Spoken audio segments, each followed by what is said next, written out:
Ini kalau udah urusan polisi nggak ada rekayasa. Kalau kita di luar bisa rekayasa, ini kan pembuktiannya kan panjang ini. Kan kalau orang awam bisa mikirnya, wah itu difoto dulu baru kemudian dipukulin misalnya. Enggak. Bisa jadi. Ya, tunggu dulu karena itu kamu belum selesai udah motong-motong. Saya belum nonton sih, Prof. Jadi saya mau tadi timeline. Yang ini udah ditayangkan di pengadilan, jadi nggak usah diribetkan aja, kan harusnya Titin dong cerita. Tadi nggak ada, baru Prof yang cerita ke saya nih yang ini. Ya justru itu saya juga aneh. Kan si Yogi bisa. Kalau ini kan diputar di pengadilan. Semua mengatakan, nah kemudian udah ditayangkan di pengadilan, jadi nggak usah diribetkan aja, kan harusnya Titin dong cerita. Udah ditayangkan di pengadilan. Jadi mohon diinformasikan tanggal berapa rekaman itu ditayangkan di persidangan dan bentuknya seperti apa. Jadi mohon diinformasikan tanggal berapa rekaman itu ditayangkan di persidangan dan bentuknya seperti apa. Bentuknya seperti apa. Barang bukti video Jaya dan juga Eko yang telah beredar yang diklaim Elza Sharif itu adalah bukti yang didapatkan oleh Elza Sharif ya, untuk membantah tuduhan-tuduhan adanya penyiksaan yang dilakukan oleh Ibtu Rudiana dan juga oknum-oknum. Maka hal itu menjadi sesuatu yang sangat menghebohkan ya guys ya. Karena apa? Karena Elza Sharif menyampaikan itu adalah bukti untuk bantah. Dan yang kedua, bukti tersebut, video Jaya dan juga Eko tersebut sudah ditayangkan di pengadilan. Ya, sudah ditayangkan di pengadilan, kata Elza Sharif. Bahkan harusnya yang bicara masalah ini harusnya Titin, karena Bu Titin ini kan hadir kan. Kenapa Bu Titin nggak pernah ngomong kan begitu masalah video ini menurut Elza Sharif kan gitu. Kemudian Bu Titin juga menanggapi statement dari Elza Sharif ini tentang adanya video rekaman Jaya yang telah ditayangkan di persidangan. Sebelumnya aku ucapkan Assalamualaikum warahmatullahi wabarakatuh. Apa kabar kawan-kawan semuanya? Semoga saya selalu dirahmati Allah dan juga dilancarkan rezekinya oleh Allah Subhanahu wa taala. Bu Titin, pengacara sebagai penasihat hukum dari Sekatatal dan juga penasihat hukum dari semua terpidana ya. Kalau Bu Titin ini emang sudah mendampingi dari awal guys ya. Mendampingi dari awal tahun 2016. Cuman nggak mulai dari awal banget. Dari penyidikannya Bu Titin nggak tahu. Bu Titin mendampingi mungkin di bulan September kalau nggak salah itu. Jadi Bu Titin disebut oleh Bu Elza bahwa Bu Titin harus ngomong tentang adanya bukti rekaman Jaya yang telah dihadirkan di persidangan. Dan inilah tanggapan dari Bu Titin. Kita tengok langsung videonya. Makanya Ibu tolong tunjukkan di tanggal berapa. Nah, visualisasinya pakai apa? Apakah pakai laptop? Apakah pakai bentuk lain? Apakah pakai infocus? Apakah pakai laptop? Apakah di komputer? Ibu tolong sebutkan bagaimana cara menayangkannya, karena kami yang hadir di sidang tidak pernah melihat rekaman video itu. Tidak pernah. Ayo kita adu bukti. Tanggal berapa? Nanti kalau bisa kita panggil panitera yang dulu megang perkara ini, pegang jaksa, hakim yang hadir di sidang perkara itu, kita adu bukti. Kalau saya Bu orang kampung, nggak mungkin bisa menghadirkan mereka. Tetapi seorang jam terbang yang sudah luar biasa, yakinlah bisa berkomunikasi dengan mereka. Tetapi kalau saya tidak akan bisa, karena kemampuan saya juga sangat terbatas. Jadi kalau orang terkenal pastilah bisa manggil-manggil yang lain. Kalau saya kan, apalah artinya seorang pengacara kampung. Jadi sebetulnya emang nggak di catatan tanggal berapa. Karena setiap detail misalnya kesaksian penyidik tanggal berapa yang menyatakan kalau melakukan interogasi begini-begini. Saya punya semua catatannya, punya semua tanggal-tanggalnya.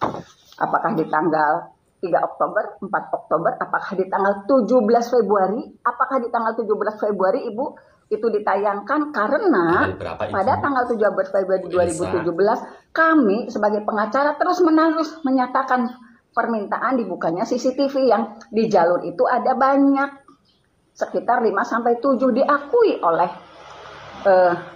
para penyidik yang waktu itu melakukan penangkapan.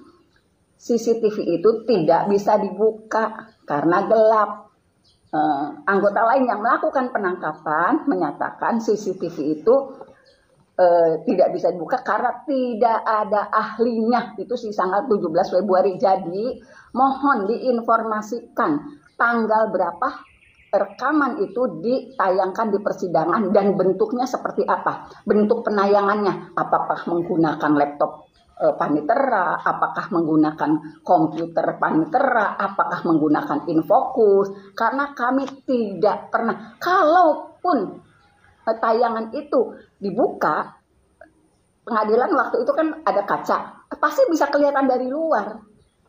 Kemudian apakah, saya yakin lah justru netizen yang sangat pintar-pintar, itu sangat bisa membaca gestur tubuh. Ketika Jaya diperiksa, kemudian Eko ketika ditanyain lah kalau nggak mau interogasi, karena kalau bahasa di persidangan 2016 maupun 2017 itu pelapor mengakui dia menginterogasi. Pelapor mengakui, Bapak Rudiana itu mengakui dalam catatan persidangan, juga dalam putusan dituangkan menginterogasi, ada putusannya. Kalau tidak percaya nih, ini saya masih pegang tanda tangan basah ya. Jaksa penuntut umum Irfan Wibowo SH. Ini tanda tangannya masih tanda tangan basah nih. Ini berarti asli, bukan fotokopian. Di sini barang bukti tambahan loh, paling akhir ditulisnya. Ini dalam tuntutan ya. Ini dalam tuntutan nomor 4 yang dewasa. Kemudian dalam putusan,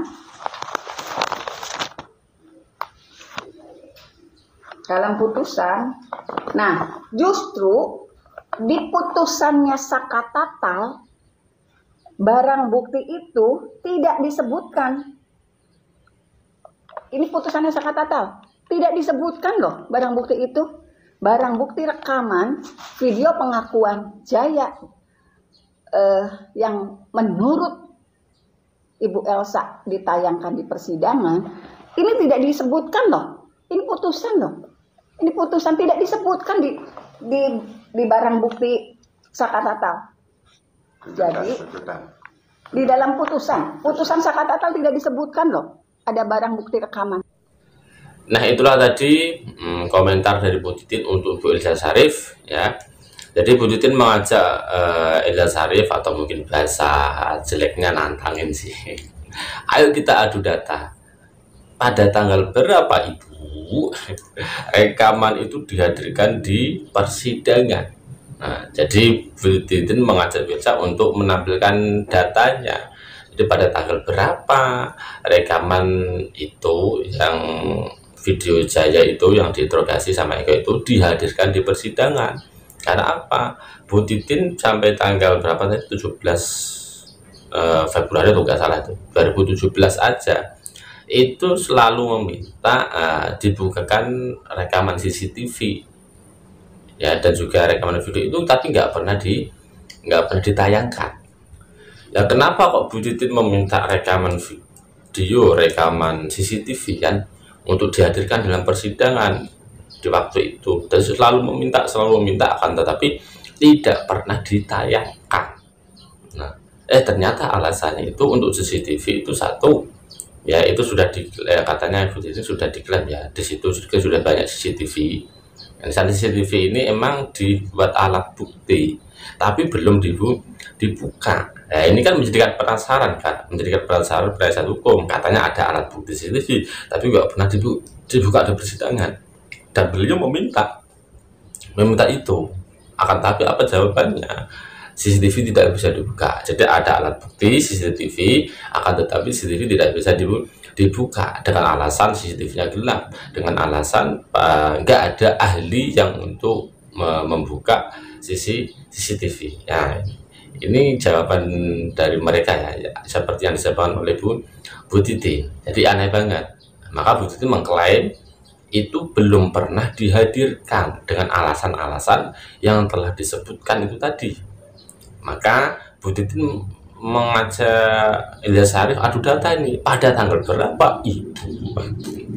CCTV dan juga rekaman tersebut lah, rekaman yang video saya itu dihadirkan di persidangan karena Bu Ilyas Sarif mengatakan itu sudah dihadirkan di persidangan, harusnya Titin lah yang ngomong kan gitu.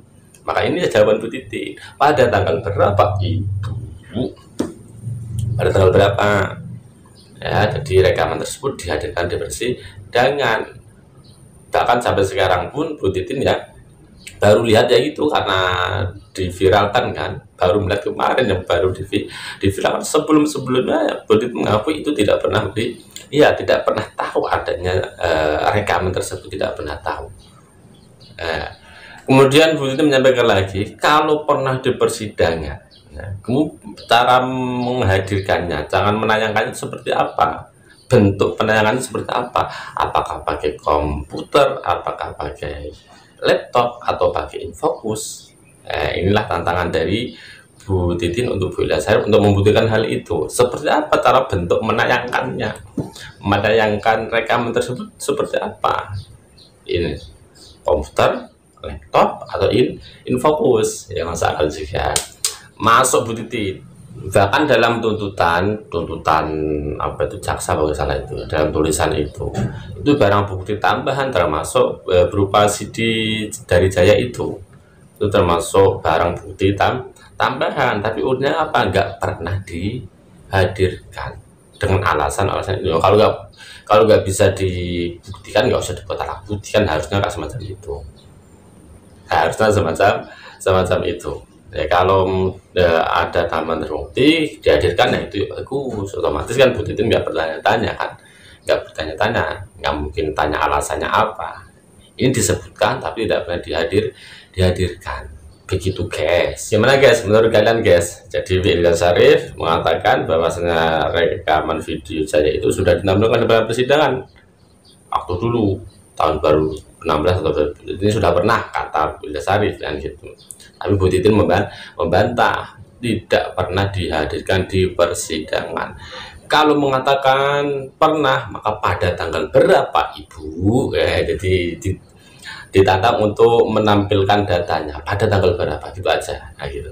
Kemudian kalau sudah pernah, oh tanggal sekian, tahun sekian misalkan tuh, maka cara menampilkan itu seperti apa bentuknya? Itu tadi pertanyaan dari Bu Titin, apakah pakai laptop, apakah pakai komputer, atau pakai infocus? Itu pertanyaan dari Bu Titin. Siapa tahu nanti Bu Ilyas Sarif menjawabnya. Adu bukti guys, adu bukti biar publik ini tahu ya, oke, yang benar yang mana. Oke, silahkan komentar yang bijak. Semoga sehat selalu, kita doakan aja Bu Ilyas Sarif panjang umur sehat, Bu Titin juga panjang umur sehat. Assalamualaikum warahmatullahi wabarakatuh.